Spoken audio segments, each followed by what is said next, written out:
बहुत ही इंटरेस्टिंग व्यक्ति से आपको मिलाना चाहता हूं। इनका इकोसिस्टम सब लोग देख लेना एक बार। सिंपल तरीके से स्टेप बाय स्टेप एक्शन लेते हुए आप कैसे डिजिटल रचयिता बन सकते हैं, इसका जीता जागता एग्जाम्पल है सुभाष वर्मा जी, सुभाष चंद्र वर्मा जी। आइए सुभाष चंद्र वर्मा जी से मिलते हैं। स्वागत है आपका सुभाष जी। सबसे पहले तो कॉन्ग्रेचुलेशंस, आप हैं डिजिटल आजादी के रचयिता। कॉन्ग्रेचुलेशंस, आपने करके दिखा दिया। कैसे फील हो रहा है? Very proud. सुभाष जी, आपकी ये जर्नी कैसे रही? हमारे सारे स्टूडेंट्स और सारे व्यूअर्स आपसे जानना चाहते हैं कि आप कहां से हैं, क्या करते हैं, डिजिटल मार्केटिंग में कैसे आए और डिजिटल रचयिता बनने तक का आपका सफर कैसा रहा? पहले तो सभी को मेरा नमस्ते। और मैं सुभाष चंद्र वर्मा हूँ और मैं मोतिहारी बिहार का रहने वाला हूँ। और मेरा जो बैकग्राउंड जो है सो मेरा स्कूलिंग जो है सो मेरे होम टाउन मोतिहारी से हुआ है और मेरा कॉलेज जो है सो पूरा मेरा चेन्नई से हुआ है। तो वहाँ से मैंने मद्रास यूनिवर्सिटी से बीसीए किया हुआ हूँ और 11 साल का मेरा आईटी का एक्सपीरियंस है। और पिछले 6 सालों से मैं अपना खुद का बिजनेस कर रहा हूँ यहाँ मोतिहारी में। तो और डिजिटल मार्केटिंग का ये कोर्स मैं कर रहा हूँ ताकि एमएसआई जो मल्टीपल सोर्स ऑफ इनकम जो है उसको जनरेट कर पाऊँ, क्योंकि ऑलरेडी एक मेरा पहले से बिजनेस है और पैरेलली मैं चाहता हूँ कि दूसरा भी अपना एक बिजनेस एक नया तैयार कर सकूँ, अपना नया बिजनेस। अभी आप क्या बिजनेस करते हैं सुभाष जी? एक्चुअली मेरा सर्विस प्रोवाइडिंग का बिजनेस है। एक्चुअली में ऑनलाइन जितनी सर्विस होता है और हम लोग एक्चुअली में काम करते हैं कॉमन सर्विस सेंटर के लिए। और कॉमन सर्विस सेंटर जो है ये सेंट्रल गवर्नमेंट का एक इनिशिएटिव है, जिसमें होता है क्या है कि गवर्नमेंट के बहुत सारे स्कीम्स को लोकल लेवल पे, ब्लॉक लेवल पे जो होता है उसका इम्प्लीमेंटेशन होता है। तो हम लोगों का बेसिकली काम होता है, टेक्निकल ही होता है, जिसमें कि होता है कि लोगों का जो भी स्कीम्स जो चलते रहता है गवर्नमेंट के, जैसे कि पीएम किसान हो गया या हमारा और भी कॉमन सर्विस सेंटर में जैसे कि हेल्थ कार्ड हो गया और राशन कार्ड बनाना हो गया, आधार कार्ड, ये सारी चीज जो है सो सारा इनकॉर्पोरेटेड है वो पूरा कॉमन सर्विस सेंटर में। तो हम लोगों के इकोसिस्टम जो है बहुत ही वास्ट उसमें सर्विसेज है। तो उसमें से कुछ सर्विस जो होते हैं वो हम लोग प्रोवाइड करते हैं। तो उसमें मेरा ज्यादातर होता है कि काम जो होता है सो हम लोग उसमें करते हैं।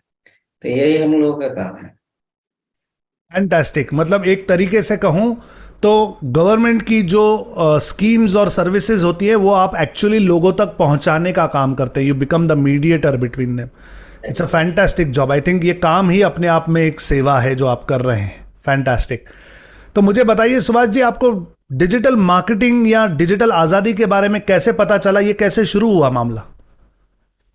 एक्चुअली डिजिटल मार्केटिंग के बारे में तो मैं कुछ नहीं जानता था पहले, लेकिन हुआ था क्या कि जब 2016 में मैंने अपना बिजनेस शुरू किया था तो उस समय से मैं काम कर रहा था, सब कुछ स्मूथली जा रहा था।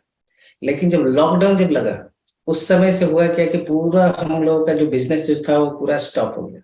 और स्टॉप होने के बाद हुआ क्या कि एक थोड़ा सा अर्जेंसी टाइप से लगने लगा कि हम लोगों को कुछ बिजनेस को कुछ अलग तरीके से ट्रांसफॉर्म करना चाहिए। क्योंकि हो रहा था क्या कि हम लोग का जनरली होता है क्या कि बायोमेट्रिक्स होते हैं हम लोग के सिस्टम के साथ में, तो वो सारे गवर्नमेंट जो है सो उस समय बंद कर दिया गया था गवर्नमेंट की तरफ से। और मैक्सिमम गवर्नमेंट के स्कीम्स जो था उसका इम्प्लीमेंटेशन जो था वो पूरा का पूरा कोलैप्स बंद हो चुका था एक तरह से। और वो जो मेडिकल सर्विसेज जो था वही चल रहा था, उसमें काम करना बहुत ही डिफिकल्ट हो रहा था। तो हम लोग पूरे तरह से लॉक हो गए थे घर में और कोई भी बिजनेस हम लोग का नहीं चल रहा था। उस समय बहुत सारे रिसर्च भी हो रहे थे बैक एंड में कि आखिर किया जाए ऐसे सिचुएशन के साथ। तो डिजिटल मार्केटिंग के बारे में कोई नॉलेज नहीं था। लेकिन इस साल 2022 में मई मंथ में एक्चुअली में हम लोग के एक पहले बैच में एक कहते हैं रचयिता जो बनी हुई है प्रीति वर्मा, तो वो आई हुई थी हमारे होम टाउन में। वो मेरी भाभी है, बड़ी भाभी। तो अच्छा। वो आई हुई थी मैरिज में, तो उस समय उनसे ये चीजों के बारे में पता चला कि अच्छा ऐसा भी कुछ है डिजिटल मार्केटिंग के बारे में, क्योंकि मैं भी खोज रहा था कि कुछ ऐसा अल्टरनेटिव कुछ मिले जिसको कि एक पैरेलली उसको भी खड़ा किया जाए, और अपना तो इकोसिस्टम है ही पहले से जो कि जिसमें कि हम लोग काम कर रहे हैं, लेकिन एक अपना अलग एक इकोसिस्टम बन सके। तो उससे होगा क्या कि मल्टी एक एक्स्ट्रा सोर्स ऑफ इनकम हो जाएगा। इसके बारे में पता चला जब प्रीति वर्मा से, तो मैं इस पे रिसर्च करना शुरू किया। रिसर्च जब करना शुरू किया तो उसमें हुआ क्या कि पहले आपका जो सुमिति का कोर्स जो था उसके बारे में हमको पता चला, तो उसको मैं देखना शुरू किया। देखने के बाद हमको लगा क्या कि एक्चुअली में है क्या कि हमारा पूरा का पूरा टेक्निकल बैकग्राउंड है, और बीसीए होने के चलते होता है क्या है कि हमको कोडिंग का नॉलेज खूब बढ़िया है, और प्रोग्रामिंग का भी नॉलेज खूब बढ़िया है, और मेरा कोर जो है हमारा कम्पिटेंसी जो है सो हार्डवेयर नेटवर्किंग का है।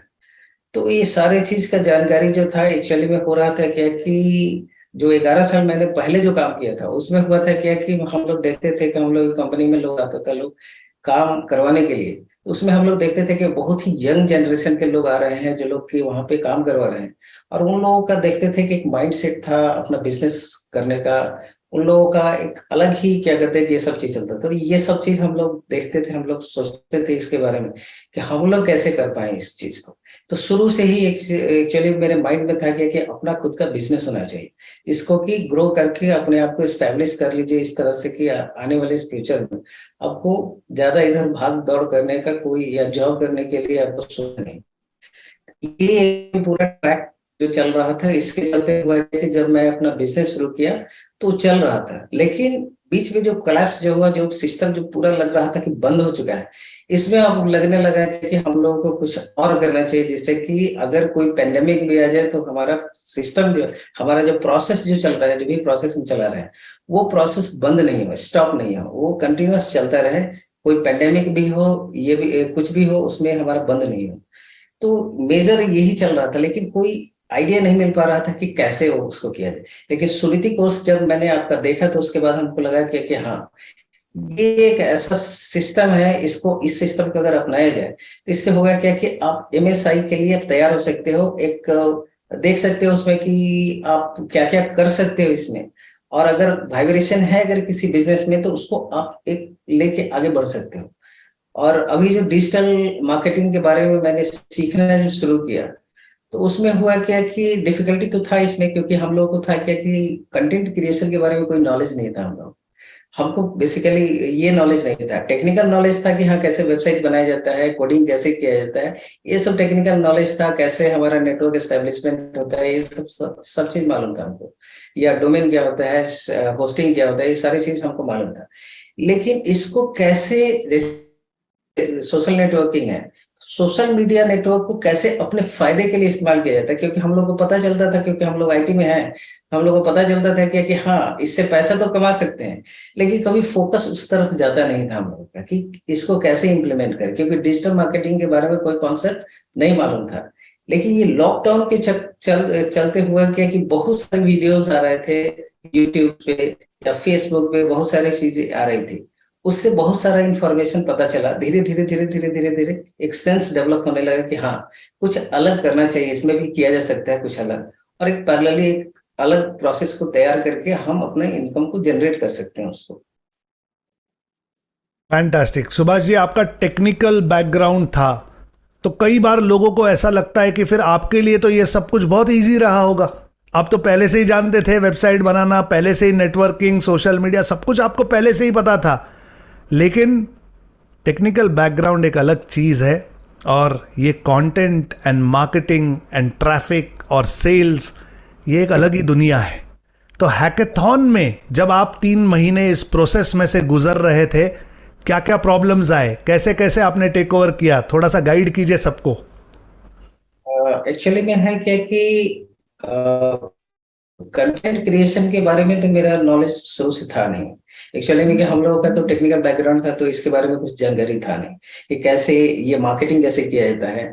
इसके बारे में जब मैं बिजनेस शुरू किया तो मार्केटिंग का धीरे धीरे नॉलेज सेंस एक आने लगा था कि कैसे मार्केटिंग किया जाता है, लेकिन डिजिटली इसको कैसे किया जाता है, कंटेंट कैसे बनाया जाता है, और एक ट्रायल को कैसे क्रिएट किया जाता है, उसमें कंटेंट से हम कैसे किसी चीज को इंगेज किसी को इंगेज कैसे कर सकते हैं, ये चीज का आइडिया नहीं था। लेकिन जैसे जैसे हैकाथॉन होता गया और उसमें जो असाइनमेंट्स जो मिलते गए हम लोगों को, और असाइनमेंट को करते करते करते करते धीरे धीरे पता चलने लगा कि हाँ, इकोसिस्टम क्रिएट करके और कंटेंट से हम किसी को कैसे इंगेज कर सकते हैं अपने आप, अपने कहते हैं कि जो हमारे जितने भी सब्सक्राइबर्स जो हैं उसको कैसे उसमें इंगेज कर सकते हैं, और इंगेज करने के बाद धीरे धीरे उसको कैसे हम अपने कस्टमर में कन्वर्ट कर सकते हैं, ये एक सेंस डेवलप होने लगा था उससे।